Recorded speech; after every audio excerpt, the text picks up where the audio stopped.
What's up, agents, and welcome back to another Division video. Right, I've been checking out some of these modifiers and kind of playing around, and I'll probably do a couple of different videos for this throughout the day, because I will probably try different type of gun archetypes to just kind of see what feels nice, what doesn't feel nice, and really give you an idea if you want to gear up ready for when this comes out.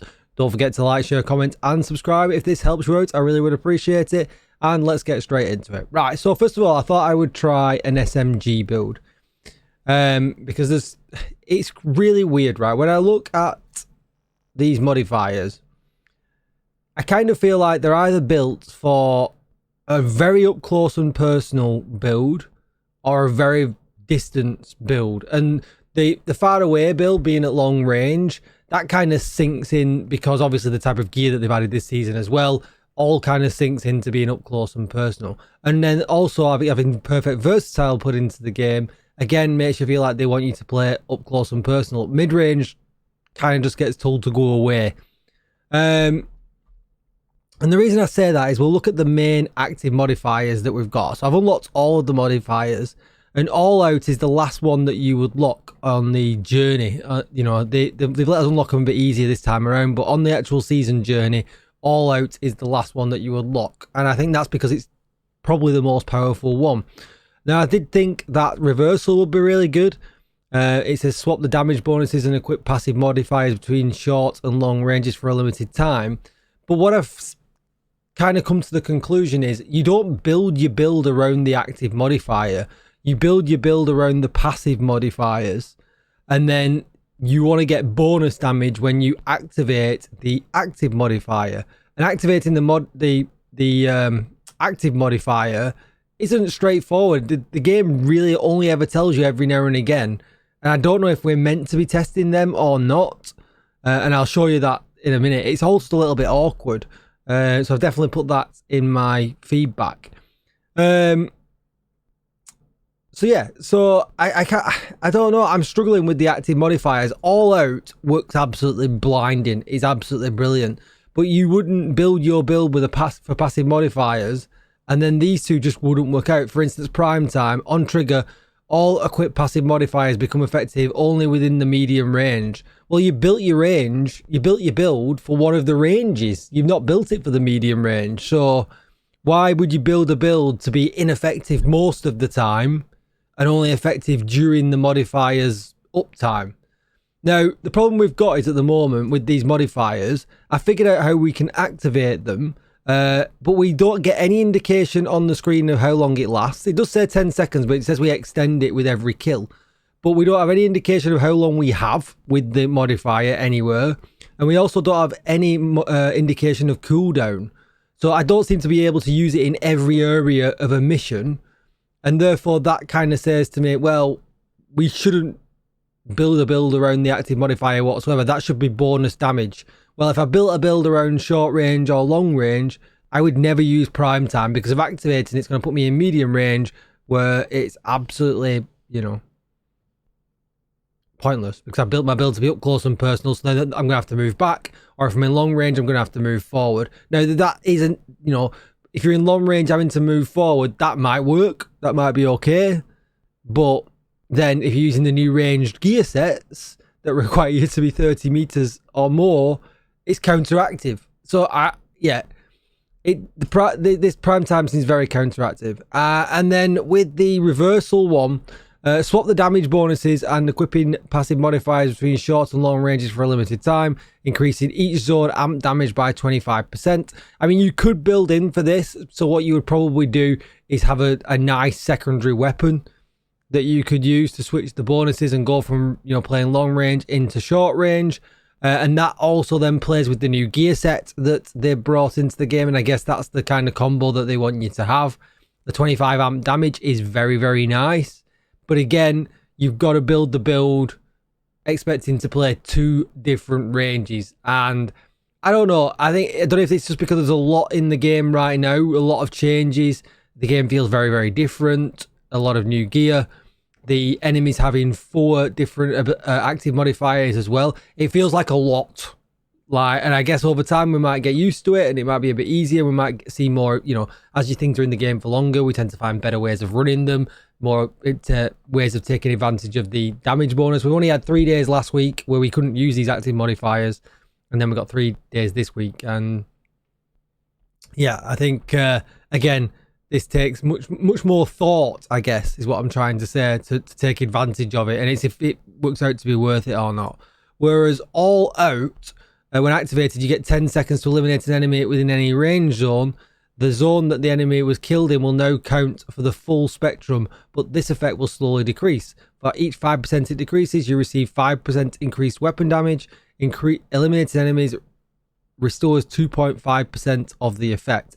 This is really nice because you're playing in your range that you've built your build for. You activate it, and then it doesn't even matter if you stroll out of the range by accident. You can just go absolutely wild and get all of the modifiers that you spec'd into as well. So this is, for me, the one that I think everybody will be using regardless of range that you're in. And then because of that, when you flick to passive modifiers, you can build your build around it. So short range, I've got 2 selected because my build is for playing in the short range. So I want them buffs all of the time. But when I activate the active modifier, I then get some extra damage because I get a long range buff included, even though I'm playing at short range. So the active modifiers are very much just every now and again. And it's the passive ones that are the most important. Well, these ones are the ones that are most important. So building your build around the passive modifiers is what's definitely important, because on the sly some of these buffs are very, very big, and we'll talk about that now. So this is a Chatterbox SMG build. You know, I didn't feel like I needed any weapon handling whatsoever. It just doesn't sit. I wanted damage, right? I'm playing up close and personal. My gun doesn't have to be too accurate. I wanted just damage, right? So I could put this one on though if I wanted to, you know, make the reload speed better of the gun that you're using. I'm using the Chatterbox. I am reloading on this because of impatient, but we'll talk about that in a second. But generally, you'll be reloading whatever gun you're using. So this might be good, might be not be good, but it's up to you. I went with impatient though because it gives you a rate of fire and reload time buff by 30%. Now, it might sound strange using the Chatterbox, but I wanted to use the Chatterbox because that sometimes eliminates that reload time altogether, but I still get the 30% rate of fire increase as well. So I'm not actually concerned too much about the ever reloading. I just let it, I don't pay any attention to it. I just kind of let it happen, and it's kind of good. The Ouroboros is exactly the same. It's just kind of good, and I'll show you both sets of gameplay in just a minute. And then I went with Liberty because it deals 30% more damage to armored enemies within the short range. You are getting a damage increase from them as well, but I didn't find that mattered. I built survivability into my build. This is not a full red max build that I've talked about in previous, you know, to look at stats and look at changes. This is a build I would actively run in the game. And then medium range doesn't really offer any damage bonuses. It offers critical hit bonuses, which I think are poo. I think they should be critical hit damage bonuses. I don't think there should be critical hit chance bonuses. You would never change your build so much, you know, for a seasonal modifier to run these. It seems pretty counteractive, but again, that will be in my my feedback. And then at long range, we have some options here. So we can have this option here where shooting an enemy's body increases damage up to 2.5 times. The multiplier grows by 0.5 with each shot, and any registered headshot will reset it. The bonus can be stacked on different enemies. Shooting an enemy outside the long range resets the stacks. So I'm playing the short range, so you know it won't ever reset when I use my all out modifier. And that's what makes this good. So although I'm getting constant extra damage with this, every now and again when I can put the active modifier on, as long as I stay on body shots, I'm going to be clocking up even more damage than what I would be aiming for headshots, which is really, really nice. Or you could go the opposite way around. If you perhaps did this build would work with a shotgun as well. You could perhaps go with Tapper. The name kind of, you know, works with it.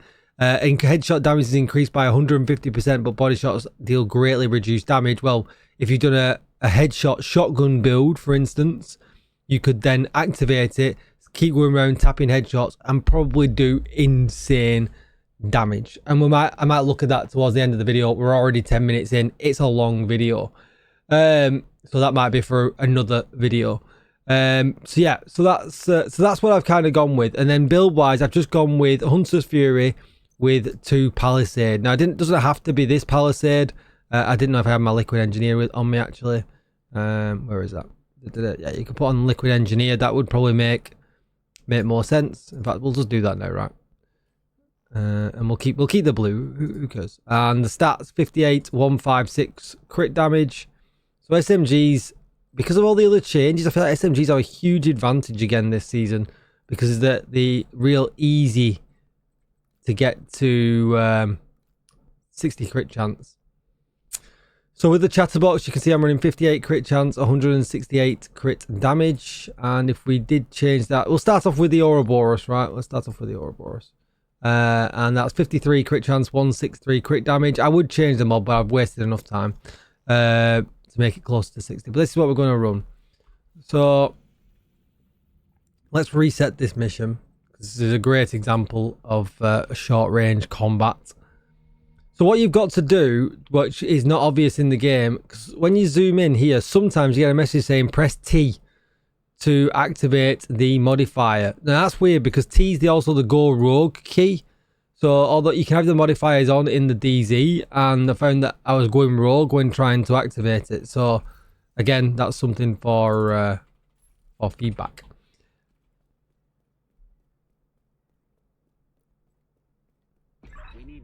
Alright, so I've got a hockey mask guy. And this is the problem as well, remembering what the 4 modifiers are. The mag's really, really, really short. Please don't run away, I'm trying to do an example. So what I'll do is I'm just going to kind of run around here. Get these guys dead. I'm just going to... You can see the shark icon then came up.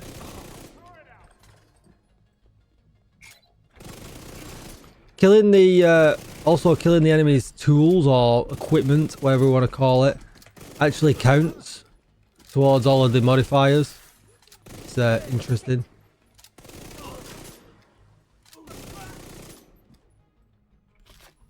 This guy's legged it. So the next section's a better example, but you can see the build book and you see the shark modifier coming up. So we're getting, we're going for the body shots. And then what we're going to do this time is we're going to get the... You'll see like an animation on the screen.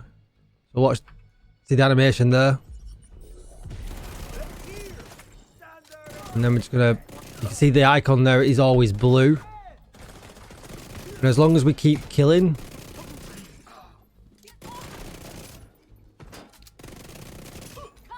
You'll see the damage creep up. We've got to be a little bit careful. Because obviously Hunter's Fury causes them to stagger. But I was hitting like 1.4 million on my practice run through.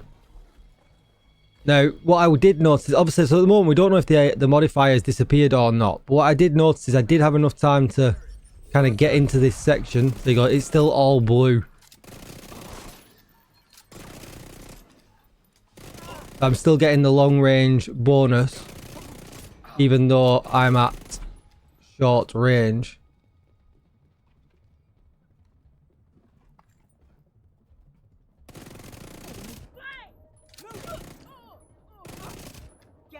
And I don't know how much I've extended it by. I've kind of no idea, right? Oh no, I might kill myself. I might kill myself. Yeah, being too overzealous. So it looks like going down. That's what she said. Kills the modifiers.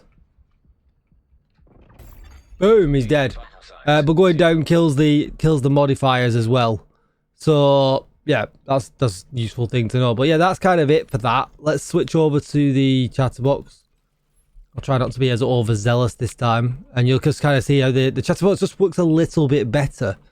But it's because of the sharp modifier, right? Because of the mag reduction. It's obviously not going to work better on the yellow guy. Well, there you go. He says that and then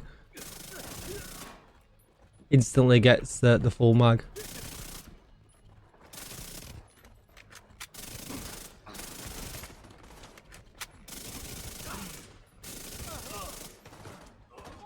Bro. But I'm automatically not using the active modifier because I've no idea if it's ready to go. If it's not ready to go, it should be ready for the next section. So we'll activate it as we run in.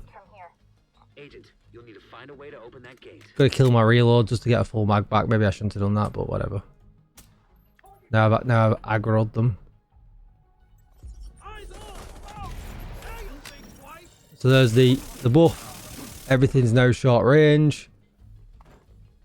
This is gonna be wild.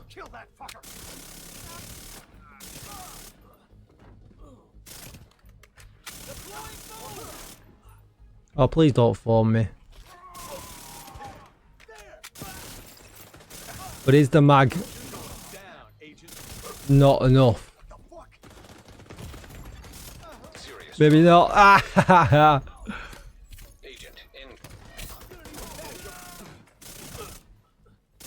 But we're good. Now, what I'm going to see now is when I run in here, can I activate that active modifier again, or is it on a cooldown? And I think it's likely being on a cooldown.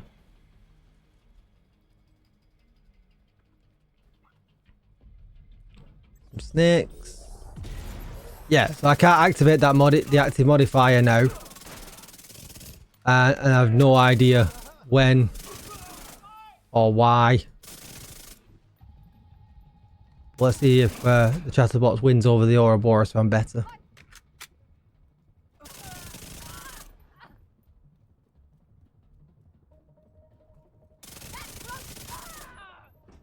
Yeah, still can't use it.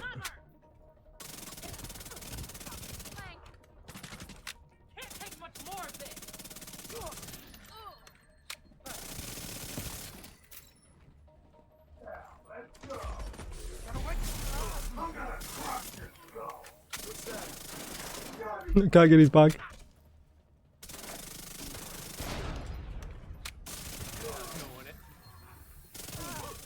Oh, hang on. I think it came up then.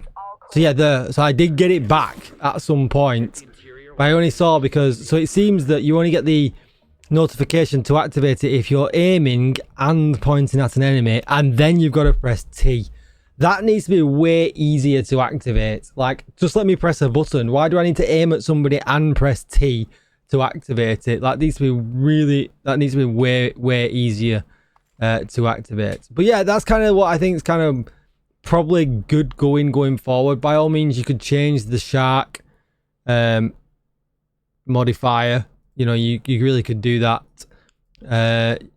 But obviously as well, you don't... I see, this is the problem already. I was very laser focused on doing body shots all of the time, when actually I only need to do the body shots when my active modifier was active. So yeah, it's definitely a play style you've got to adapt to. It's definitely a play style you've got to look at. It's interesting to say the least. Is it? I think it's a bit overcomplicated. I mean, and I say over. It's not because I understand it, right? And I get it, and I'm already building builds with it, but I think it's very easy to make a mistake, just like I've done, and laser focusing on not doing headshots because I can only do headshots when I've got the active modifier on.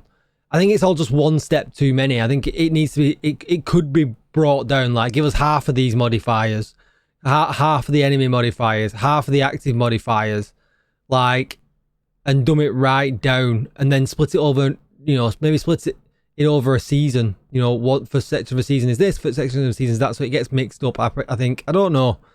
Maybe it's just because it's new. But it's fun. You know, when you get going, it's free damage, essentially. You know, you can set it up so that you can just play how you would normally, and not have to worry about any reductions. There's plenty of these bonuses that don't give you, you know, anything negative for playing in whatever range that you want. So there is the advantage of just kind of setting it up and playing like that, and just having the, you know, the extra damage from the global modifier.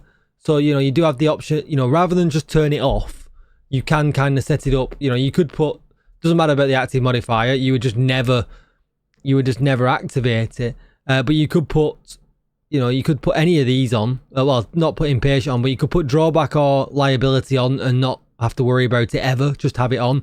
And if you're within the range zones, you know, bonus. If not, it doesn't really matter. You could put any of these on, again, and not have to worry about it. These two would be a waste, but you could put pressure piston on, and again, just play the game and get the damage bonus. And then you could put on, you wouldn't put any of these ones on, they're all actually affected, but then you could put like peak engineering on if you're using an assault or a sniper turret, and just get extra damage for free and not have to worry about it. You could put persistence on and just get these bonuses, you know, and it wouldn't really matter where you are as well. So there is advantage, you know, I see a lot of people saying, I'm never going to use them, they're rubbish, blah, blah, blah, and that's putting it politely. But you can put this whole system on and just get free damage and not have to worry about anything negative as well. So I think that's probably worth pointing out.